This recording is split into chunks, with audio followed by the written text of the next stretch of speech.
Day 3 of the 51st meeting of the Caribbean Community CARICOM grouping will be remembered for the decision taken by the regional leaders to send the issues surrounding the reappointment of the Secretary General to the Trinidad-based Caribbean Court of Justice. Their position was outlined by the St. Lucia Prime Minister and CARICOM Chairman, Philip J. Pierre. The Republic of Trinidad and Tobago maintained its objection to the process used in the reappointment of the Secretary General of the Caribbean Community, CARICOM.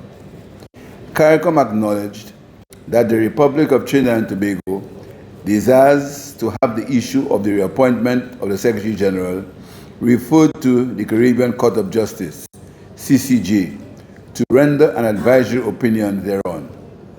To facilitate this request, the community agrees to commence proceedings to secure such advisory opinion in accordance with Article 212 of the revised Treaty of Chagaramas.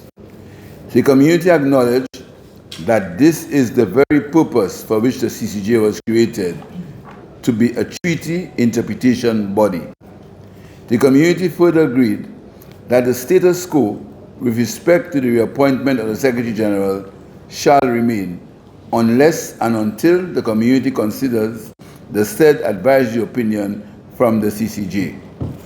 The community agreed that this way forward allows for this matter to be resolved in an amicable manner without prejudice to the ability of the community to conduct its affairs.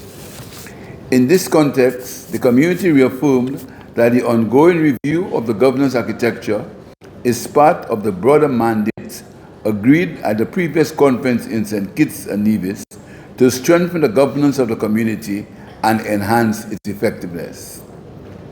The heads further underscored that this process does not impugn the integrity of any member, state, or individual, but rather it reflects the community's collective commitment to continuous institutional improvement with the highest standards of good governance. The heads have reaffirmed their commitment to the ideals and objectives of the community and will continue to move forward in unity to advance the interests of the region during these difficult times, recognizing the myriad of challenges the community faces currently. Trinidad and Tobago's Prime Minister, Kamala Persad-Bissessar, who has led the objection to Barnett's reappointment, welcomed the CARICOM's position. I welcome the decision of the CARICOM.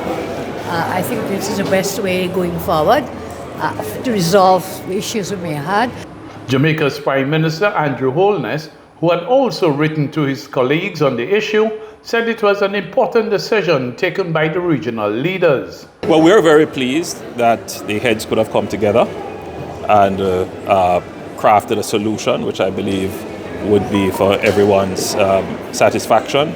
It's important that these procedural matters not only be settled by mutual acclamation, but also established in a declaration of a court, which then enshrines that in process going forward. While it may not have been an agenda item, the construction of a bridge between Suriname and Guyana is turning out to be a matter of concern. The bridge is intended to significantly facilitate the movement of goods and passengers between the two countries. But recently, Suriname announced that it would be financing the $300 million project by itself. President Jennifer Gurlin-Simmons reiterated that position when asked by reporters on the sidelines of the CARICOM summit on Tuesday. Not now. We didn't decide it now. When was it? We informed the president of Guyana and St. Kitts.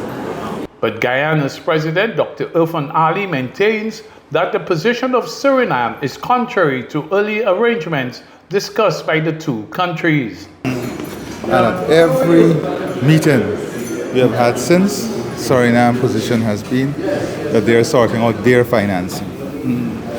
They're sorting out their financing.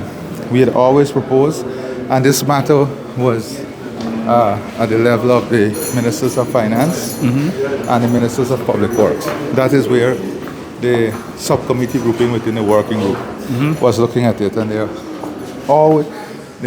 position was always Suriname trying to sort out their financing.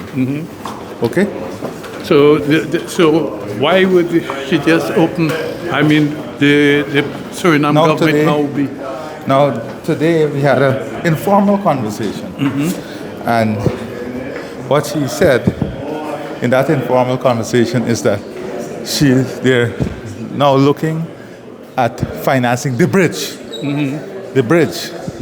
By getting financing from Suriname. So, but that is a matter that will be discussed at the subcommittee in the working group. Officially, has this be done officially, and then we'll be in a position to know exactly what they're proposing now and where we stand. On Tuesday, CARICOM officially welcomed French Guyana as a CARICOM associate member state.